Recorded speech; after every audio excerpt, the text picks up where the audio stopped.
জানি আজকের ভিডিওটা দিতে একটু দেরি করে ফেলেছি, তাও তোমাদের সময় করে দেখে নিও। তো হ্যালো বন্ধুরা, সুপ্রভাত। কেমন আছো তোমরা সবাই? আশা করছি সবাই খুব ভালো আছো। আমরাও বেশ ভালো আছি। আজকের দিনটা ছিল রবিবার, একটু লেট করেই উঠেছি। অন্য দিনে তো সেই 6টা সাড়ে 6টার মধ্যে উঠে যেতেই হয়। তো সেই জন্য ভাবলাম যে না, আজকে একটু ঘুমাতেই হবে। হয় না, সপ্তাহের একটা দিন মনে হয় একটুখানি শুয়ে থাকবো, বেশিক্ষণ ঘুমাবো। ঠিক সেরকমই আর কি, উঠছি করে 7:30 পৌনে 8টার মতন বেজে গেছিলো। আজকে একটুখানি বাজারে যাব। ওই নিজে হাতে মাছ বাজার সবজি বাজার করতে বেশ ভাল লাগে। তো সেই জন্য আর কি ভাবলাম একেবারে স্নান টান সেরে রেডি হয়ে থাকবো, তা না হলে না ওই একবার জামা কাপড় চেঞ্জ করলাম, আবার বার হবো, আবার চেঞ্জ করব। তো সেই জন্য একেবারে রেডি হয়ে নিচ্ছি। স্নানটা তো হয়ে গেছে, আর এখন একটুখানি চুল ফুল আঁচড়িয়ে নেব। বার হবো, সামনের দিকে যে মাছ বাজার বসে সেখান থেকেই নিয়ে আসবো। 3জনেই যাব। আর চিকু যেহেতু ছোট, ওকে তো রেখে যাওয়ার জায়গা নেই, ওকে নিয়ে যেতেই হবে। আজকের ভিডিওটা কিন্তু একটু অন্যরকম লাগবে, কেননা আমি ডেলি যে কাজকর্মগুলো তোমাদের সঙ্গে শেয়ার করি সেগুলো কিন্তু আজকে একটু স্কিপ করে গেছি। যেগুলো আমি এক্সট্রা কাজকর্ম সময় বুঝে করে থাকি সেটাই আজকের ভিডিওতে শেয়ার করেছি। আশা করছি তোমাদের ভালো লাগবে এবং দেখতেও পাবে। তোমাদেরকে বলেছিলাম না পরের ভিডিওতে একটা জিনিস দেখাবো। গ্যাসের তো প্রচণ্ড সমস্যা হচ্ছে, কি কিনেছি সমস্তটাই দেখতে পারবে। তো যাই হোক, এখন এই যে স্নানের সময় কিন্তু আমি মামা আর্থের ফেস ওয়াশটা দিয়ে মুখটা ক্লিন করে নিয়েছিলাম, আর তারপরে সেটাফিরের ময়শ্চারাইজারটা একদম সামান্য করে লাগিয়েছিলাম। আমার যেহেতু ড্রাই স্কিন, সেই জন্য হালকা করে ময়শ্চারাইজারটা দিয়ে দিলে কি হয়, স্কিনটা তো একটা গ্লোয়িং ভাব চলে আসে আর এবং সফটও থাকে। আর উপর থেকে সানস্ক্রিন ব্যবহার করছি ওশিয়া হার্বালের 45+++। তারপরে আর কিচ্ছু দেবো না, সোজা লিপ বাম দিয়ে বেরিয়ে যাব। এটা যদি বাইরে কোথাও বেশিক্ষণ থাকার হতো তাহলে আমি একটুখানি ওই সানস্ক্রিন যে কম্প্যাক্ট পাউডারটা পাওয়া যায়, ওটা হচ্ছে গিয়ে ল্যাকমির, সেটা আর কি ইউজ করে নিতাম। তবে এইটুকু যাচ্ছি সেই জন্য কম্প্যাক্টটা দিলাম না। আর এমনিতেও আমার ওই শুকনো মেকআপ ভাল লাগে না, একটুখানি অয়েলি ভাব থাকবে, একটা গ্লোয়িং যে চকচকে যে ভাব, সেটাই আর কি বেশি ভালো লাগে। তো যাই হোক, এরপরে চুলটা বেঁধে নেব। আর চিকুকে কিন্তু আগে রেডি করিয়ে দিয়েছি, ওকে জল বিস্কুট খাইয়েই তারপরে আর কি বার হব। আর এমনি তো রবিবার হলে একটুখানি ইচ্ছে করে পেটাই পরোটা খেতে, মানে সবসময় তো বাড়িতে বানানো টিফিন খাওয়া হয়। তো আজকে একটু ভাবলাম যে না, মিষ্টির দোকান থেকে পেটাই পরোটা আনা হবে। সন্তোষ মণ্ডল আইডি থেকে এক বনু আমাকে কমেন্ট করেছে, কেমন আছো দিদিভাই, আর চিকুসোনা কেমন আছে? হ্যাঁ, আমরা সবাই ভালো আছি। তোমরা কেমন আছো অবশ্যই জানিও। আর সুস্মিতা পাল বলেছো, তোমার এনার্জি আমরা আর আমাদের এনার্জি তুমি, খুব ভালো থেকো। থ্যাংক ইউ সুস্মিতা, তোমার কমেন্টটা পেয়ে মনটা ভালো হয়ে গেল। আর এমনিতেও কী বলো তো, যারা আমরা ভিডিও করি তো তাদের তো প্রচণ্ড মানে মনে ইচ্ছা শক্তি থাকা দরকার, তা না হলে না এই ডেলি কাজকর্ম, সংসারে তো অনেক কাজকর্ম থাকে, সেগুলো সামলে ইউটিউবে ভিডিও ডেলি আপলোড করা এটাও কিন্তু চারটিখানি বিষয় না।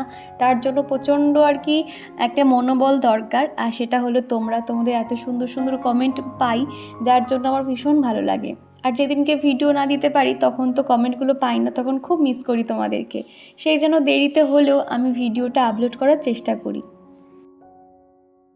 আর সোনা অফিসিয়াল আইডি থেকে এক বন্ধু কমেন্ট করে জানিয়েছো, আচ্ছা দিদিভাই, রোজ তোমার ভিডিও দেখি, তোমার বাড়ি কোথায় জানার ইচ্ছা হয়।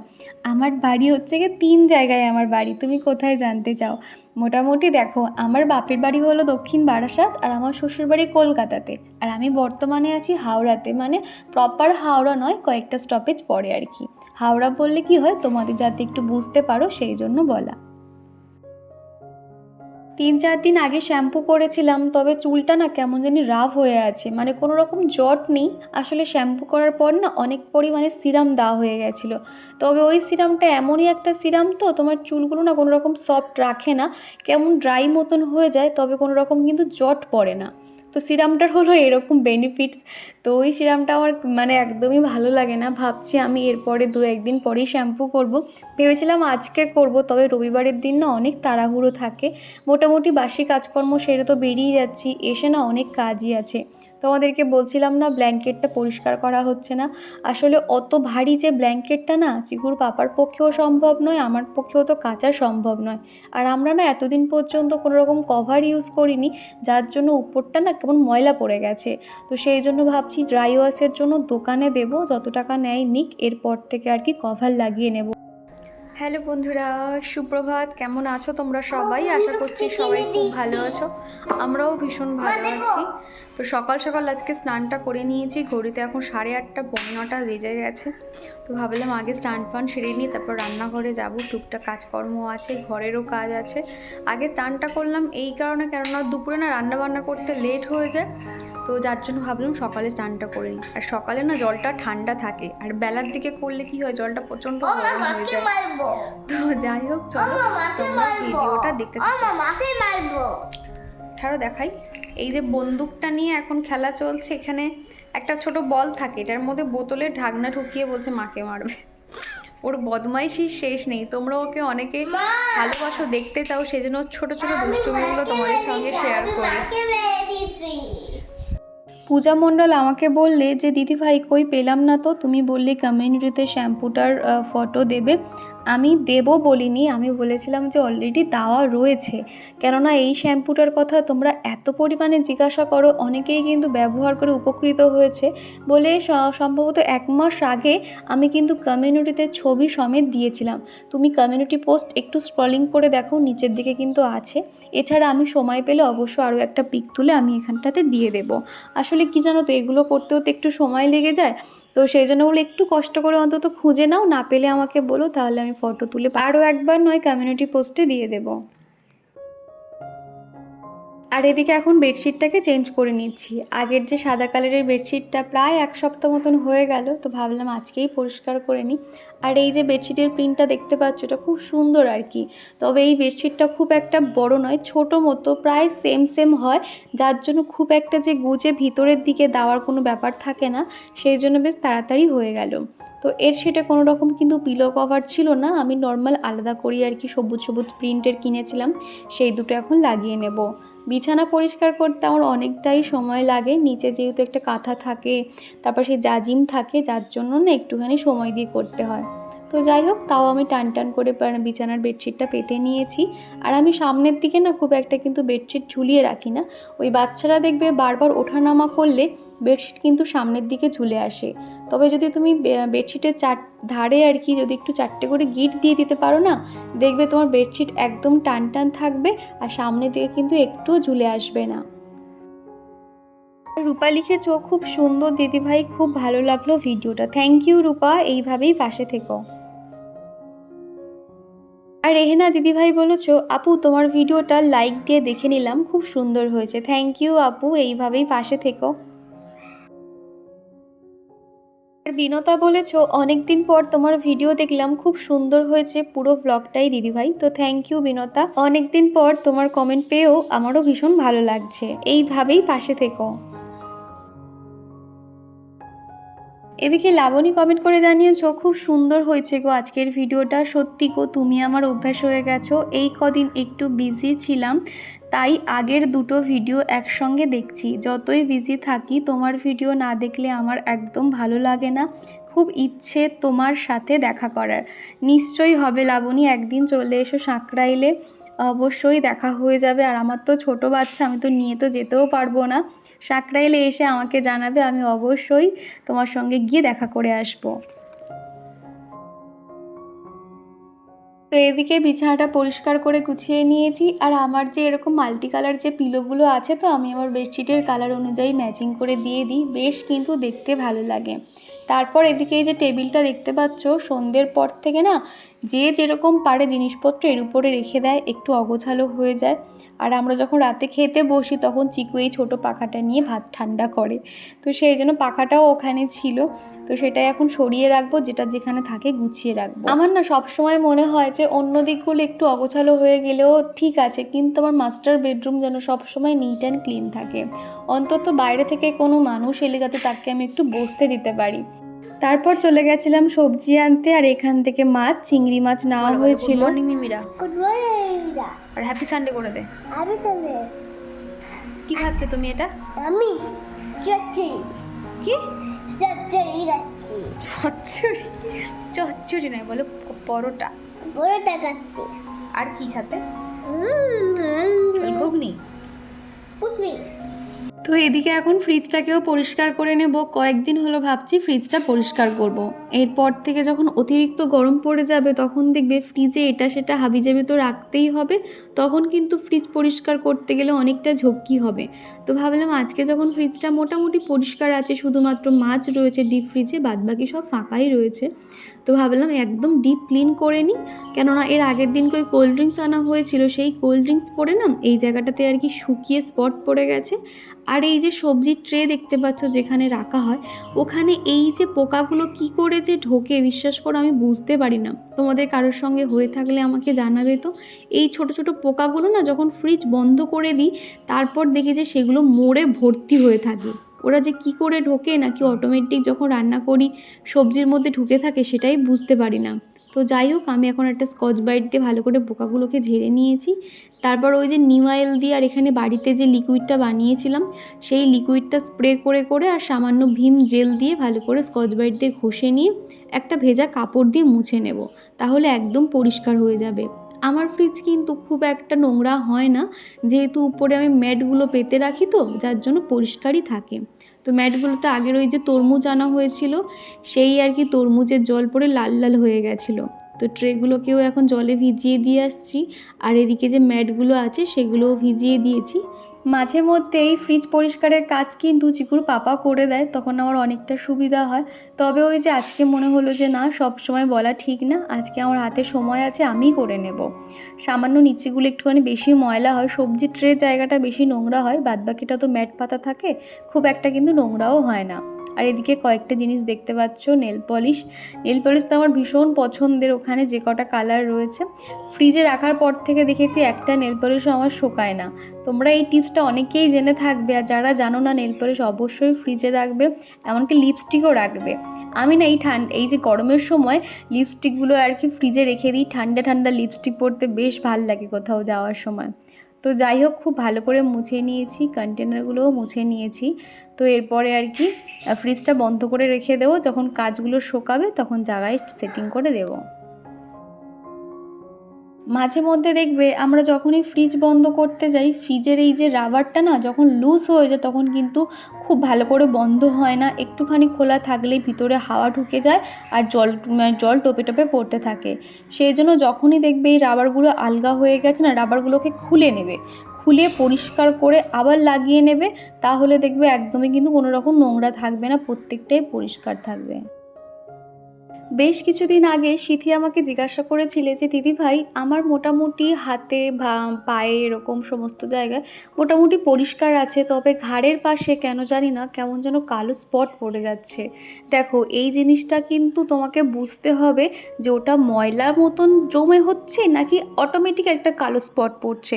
কেননা মানে অনেকে দেখবে হয়তো খুব হেলদি যাদের শরীর হয় ওদের দেখবে ঘাড়ের দিকে প্রচণ্ড কালো হয়ে থাকে, আমরা হয়তো একটা সময় ভাবি ওটা ময়লা থেকে হচ্ছে, কিন্তু না, এটার অনেকগুলো প্রবলেম আছে। যেমন ধরো ওটা হরমোনের জন্য হতে পারে কিংবা থাইরয়েডের জন্য হতে পারে। তুমি এই বিষয়টা আগে একটুখানি শিওর হয়ে নেবে।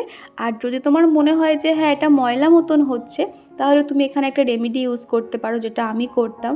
একটু হলুদ নেবে, বেসন নেবে, একটু অ্যালোভেরা জেল নেবে, নিয়ে খুব ভালো করে কিন্তু মিক্সড করে নেবে, আর চাইলে একটু কোকোনাট অয়েলও নিয়ে নেবে, 10-15 মিনিট রেখে তুমি ওয়াশ করে নেবে। তো লঙ্কাগুলো এখন এই যে এর মধ্যে রোদে দিয়েছি, মোটামুটি অনেক দিন থাকলো। দেখো এইভাবে আমি যেভাবে স্টোর করে রেখেছিলাম অনেক দিন, দেখো এটা কিন্তু বেশ ভালো, অনেক দিন থাকলো বেশ, একদম দেখো ঝরঝরে।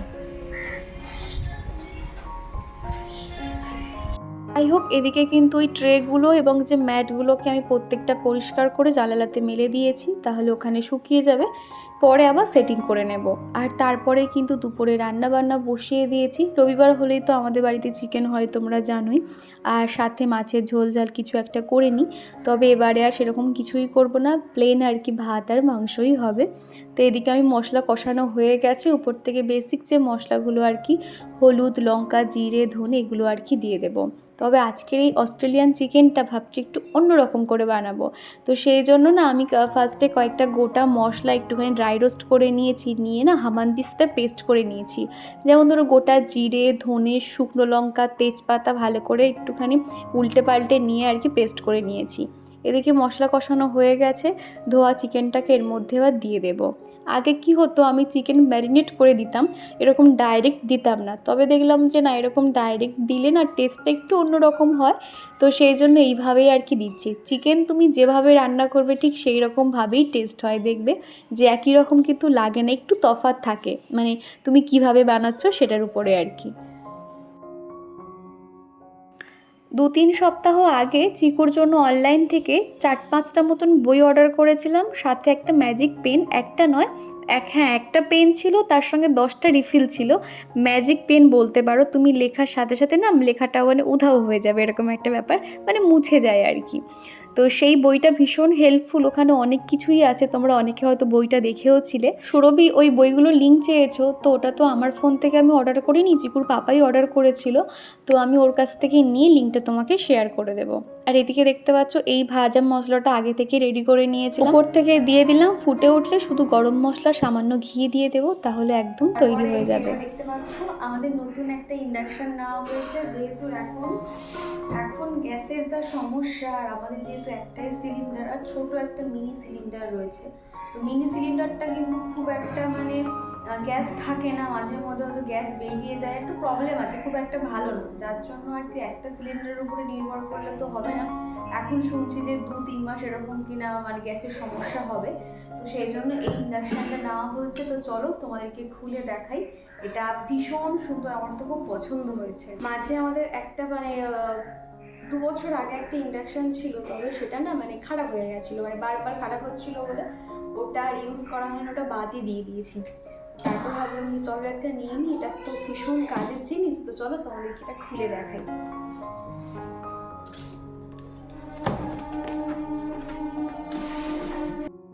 রান্নাঘরে নিয়ে চলে এসেছি, আর এই সমস্ত সুইচ বোর্ড ছাড়া তো এগুলো হবে না, তো এবার আমি সুইচটা দিয়ে দিই। এই দেখো এখানে আলো জ্বলে উঠলো, আর এত সুন্দর এটা প্যাকেজিং করে দিয়েছিল। তো এই যে দেখো, এইটা অন অফ করার বাটন, এটা এই অন নয়, এটা প্লাস, এই যে প্লাস মাইনাস, এখানে সমস্তটা কিন্তু লেখা আছে, দেখতে পাচ্ছ এই যে পাওয়ার অন, এই যে অন হয়ে গেল। আর এই জায়গাটা এত সুন্দর লাল হয়ে জ্বলে, দেখতে বেশ ভালো লাগছে। দাঁড়াও, এবার এখানটাতে এই যে দেখো, এখানে সমস্তটা স্যুপ করতে পারবে, ফাংশন, টাইমার সমস্তটাই দেওয়া আছে। এত সুন্দর লাল হয়ে জ্বলে, দেখো আমি ফার্স্টে বুঝতে পারছিলাম না, এই যে স্যুপে ক্লিক করলাম, আর এত তাপ আসে এটাতে, তোমরা খুব সহজে না রুটিও কিন্তু বানাতে পারবে। এই যে দেখতে পাচ্ছ, এটা এরকম রেখে রুটি বানাতে পারবে, কিংবা যে কোনো সেই স্টিক যেগুলো হয় আর কি, যে কোনো সেই চিকেন বারবিকিউ এই সমস্ত, কিন্তু এখানে এত হিট আসছে না এখানে, বাবা অফ করে দিই, দেখতে পেলে ভীষণ ভালো আর কি। এটা মানে গ্যাসের থেকেও যে কোনো কিছু তাড়াতাড়ি হয়ে যায়, এটা কিন্তু জাস্ট আমি নিজে পারচেস করেছি, ভীষণ ভালো বলে তোমাদেরকে শেয়ার করলাম। তো ওটা এতটাই ভালো, ওর মধ্যে তোমরা রুটিও করতে পারবে, ওটা দেখেই নিয়েছিলাম, এখনও পর্যন্ত ইউজ করছি না, জাস্ট তোমাদেরকে দেখানোর জন্য আমি একটু খুলে দেখলাম। তো এখন যেহেতু গ্যাস রয়েছে, আর ছোটো যে মিনি সিলিন্ডার সেটাও রয়েছে, তো ভীষণ ভালো, কেননা এই গ্যাস নিয়ে না মানে কোথায় হঠাৎ করে বন্ধ হয়ে যাবে, এখানে তো কাউকে চিনি না, জানিও না, আর এখানকার মানুষদের কাছ থেকে না তুমি কখনো হেল্পও পাবে না। তো সেই জন্য ভাবলাম যে চলো নিজের অন্তত থাকা দরকার, তো সেই জন্য এটা নেওয়া আর কি। তো যাই হোক, চলো খাওয়া দাওয়া তো কমপ্লিট, এবার একটু রেস্ট নেব। তো চলো আবার তোমাদের সঙ্গে সেই বিকেলবেলা দেখা করছি। বিকেলবেলা আমরা বেরিয়েছিলাম, আমাদের এই স্টেশনের এই জায়গাটাতে গেছিলাম আর কি, তারপর ঘুরতে ঘুরতে অনেকটা দূরই আমরা যাই। আর তোমরা তো সবাই জানো শনিবার দিনকে ঈদ ছিল, তবে সেই ঈদটা রবিবারও কিন্তু অনেক জায়গায় দেখবে ঈদটা পালন করেছে, যার জন্য রাস্তাঘাটে এত ভিড়ভাট্টা ছিল, কোনো রকম আমি আর ক্যামেরা অন করতে পারিনি। আর আমি এই প্রথমবার দেখলাম ঈদে এরকম প্রত্যেকটা রাস্তায় স্টপেজে এরকম স্টেজ মতন বানিয়েছে, ফুল দিয়ে সাজিয়েছে, বক্সে গান চলছে, সারা রাস্তা লাইটিং দিয়ে সাজানো। আমি শুধু সেগুলো দেখেছি ঘুরে ঘুরে শুধু, কিন্তু কোনো রকম আর ক্যামেরা বন্দি করা হয়নি। তারপর ওখান থেকে আমরা ফুচকা টুচকা খেয়ে বাড়ি চলে এসেছিলাম। মোটামুটি আমরা 4টে সাড়ে 4টে নাগাদ আর কি বাড়ি থেকে বেরিয়েছিলাম। আর এদিকে তোমাদের সাথে কথা বলতে বলতে দুধ চা একদম রেডি হয়ে গেছে। 2 কাপ মতন বানিয়েছিলাম, তবে আজকে আমি আর দুধ চা খাবো না, যেহেতু বাইরে বেরিয়ে আমি ফুচকা খাবো সেই জন্য আর কি। তো এখন চিকুর পাপাকে চাটা দিয়ে আসছি, আর চিকুর জন্য একটু দুধও গরম করে নিয়েছিলাম, ওকেও দুধ বিস্কুট দিয়ে তারপর সবাই আমরা বেরিয়েছিলাম। তারপর ওই 5টা 5:30 নাগাদ বাড়ি চলে আসি। এসে সন্ধে টন্ধে দিয়ে এখন বানাবো সুইট কর্নের চাট বানাবো। তোমরা দেখেছিলে সুইট কর্ন আনা হয়েছিল, তো অনেকটা মতন প্যাকেটে ছিল, তো ভেবেছিলাম পায়েস বানাবো। তারপর মনে হলো যে পায়েস কেমন খেতে হবে, কোথায় সমস্ত ফেলে দিতে হবে, সেই জন্য আর বানালাম না, এরকম চাট বানিয়ে নিয়েছি। সামান্য একটুখানি পেঁয়াজ কুচি, টমেটো কুচি, লঙ্কা কুচি, ক্যাপসিকাম কুচি দিয়েছি, দিয়ে সামান্য নুন দিয়েছি, একটু বিট নুন, মানে যেটা বিট নুন আর কি, ওটা দিয়েছি। আর উপর থেকে ব্ল্যাক পেপার দিয়েছি, লেবুর রস দিয়েছি। আর এই সুইট কর্নটাকে কিন্তু আগে একটু বয়েল করে নিতে হবে, তাহলেই কিন্তু খেতে ভাল লাগবে। তা নাহলে না ওই মুখে বলে মটমট করবে, তখন অতটা ভাল লাগবে না। একটুখানি অন্তত বয়েল করে নিতে হবে। আর এই যে বিট নুনটা তোমাদেরকে দেখাচ্ছিলাম, তো এর উপর থেকে আর কি দিয়ে খুব ভালো করে মাখিয়ে নিয়েছিলাম। খেতে এত ভাল লাগছিল, এটা তো ভীষণ হেলদি তোমরা জানো। আমি ভাবলাম এটা হয়তো চিকু খেতে পছন্দ করবে, একটু চাট মতন তো, কিন্তু দেখলাম যে না, ও একদমই খায়নি, যেহেতু 2টো লঙ্কা দিয়েছিলাম, ঝাল লাগছিল ওর। আর তারপরে কিন্তু এর সঙ্গে না পরে আমরা চানাচুরও কিন্তু মিক্সড করে নিয়েছিলাম, বেশ ভাল লাগছিল খেতে। তো চলো এখন ওকেও খানিকটা দিয়ে আসবো, আর আমিও খানিকটা নিয়ে নেব। আর আমি ভয়েস ওভার করবো কি, এখানে এত পরিমাণে ট্রেনের আওয়াজ হয় কি বলবো, প্রত্যেকটা ভয়েস ওভারে ট্রেনের আওয়াজ তোমরা পাবেই পাবে। তো যাই হোক, আবার তোমাদের সঙ্গে দেখা হচ্ছে সেই রাতে খাওয়া দাওয়ার পর। পরের দিনের সকালের আর কি প্রিপারেশান, প্রত্যেক দিন যেরকম রেডি করি তো সেরকমই আর কি রেডি করে নিয়েছি, একসাথে রাখা রয়েছে। আর এদিকে আমি চাল ভিজিয়ে রেখে দিয়েছি। তো চলো বন্ধুরা, আজকের ভিডিওটা এই পর্যন্ত। ভিডিওর কোনো অংশ ভালো লেগে থাকলে প্লিজ একটা লাইক করে দিও। চলো টাটা।